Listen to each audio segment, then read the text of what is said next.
On revoit la femme chez elle avec ses symptômes. On dit à la patiente, maintenant franchement c'est psychologique. Ça reflète l'état d'esprit de beaucoup, de l'absence d'intérêt et de considération de la plainte douloureuse de la femme.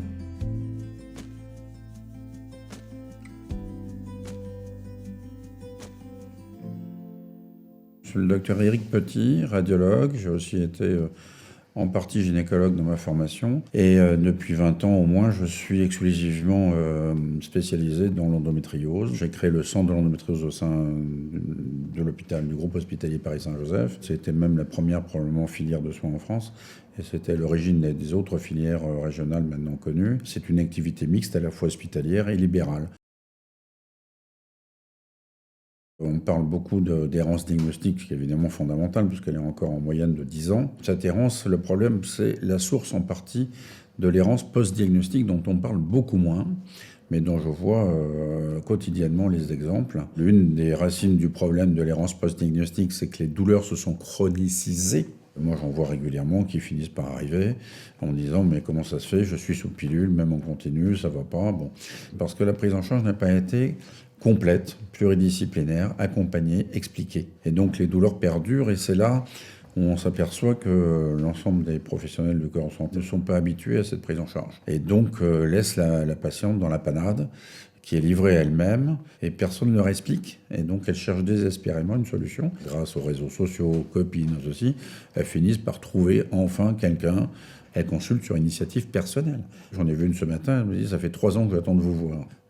C'est terrifiant. Pourquoi il n'y a pas tant de praticiens qui s'y intéressent? Et la plupart ne veulent pas s'enfermer là-dedans parce que c'est une consultation longue, difficile et peu rémunératrice. Et il faut écouter les gens. En plus, on vit sur le mythe de la douleur normale de la femme. Donc, il y a encore des... Moi, j'ai entendu des propos hallucinants. Une patiente qui m'a dit, du centre de la France, mon gynécologue m'a dit « Vous êtes victime de terroristes intellectuels parisiens qui ont inventé une maladie pour expliquer l'imaginaire douloureux de la femme. » C'est la caricature, mais ça reflète l'état d'esprit de beaucoup, même sans aller dans ces excès de propos, de l'absence d'intérêt et de considération de la plainte douloureuse de la femme. C'est pas si compliqué que ça, mais il faut connaître un peu les traitements et les soins possibles, et qui sont pas que médicaux. C'est pas que la pilule, loin de là. C'est jamais que la pilule. La pilule, ça suffit pas. Quand vous arrivez à 35 ans avec tout le cortège de douleurs qui s'est installé et chronicisé, là, vous avez affaire à une prise en charge beaucoup plus complexe. Donc, effectivement, c'est la pilule, c'est des soins de kiné, d'ostéopathie, c'est des soins nutritionnels, parce que personne ne fait le lien avec les troubles digestifs.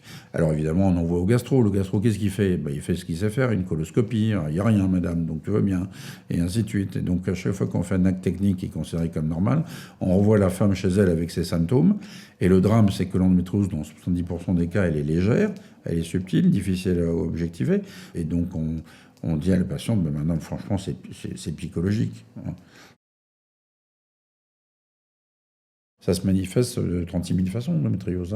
Aucune n'est pareille et ressemble à sa voisine. Elles ont toutes des symptômes plus ou moins marqués, différents, donc il faut s'adapter à chacune. C'est tout à la carte.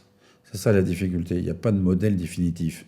Donc il faut s'adapter à chacune en fonction du bilan anatomique et de leur souffrance. Parfois il faut un psychologue, il faut un psychothérapeute, il faut aussi un régime nutritionnel particulier. Et à chaque fois qu'on le fait correctement, ça change tout sur le plan digestif, parce que c'est des symptômes très invalidants. Parfois il y a des femmes qui souffrent uniquement et principalement d'un inconfort intestinal global majeur, plus embêtant que les règles douloureuses. Il y en a même parfois qui n'ont que ça. Il faut aussi mettre en place des soins de thérapie manuelle. Il faut assouplir, décontracter le pelvis, parce que ça crée des adhérences entre les organes. Il faut redonner de la souplesse. Donc il faut travailler en kinésithérapie. Parfois, il faut des vrais soins complexes à mettre en œuvre pour lutter contre les douleurs neuropathiques, les nerfs qui ne se voient pas. Il y a des tas qui décrivent des douleurs de type de sciatique, qui sont totalement incompréhensibles, des décharges électriques dans le ventre tout d'un coup brutales. Et ça, c'est une prise en charge particulière. Il y a des outils techniques, médicamenteux et non médicamenteux qui permettent de gérer les nerfs. Et ça, c'est très fréquent. Il y en a au moins 1 sur 2 qui souffrent de douleurs neuropathiques.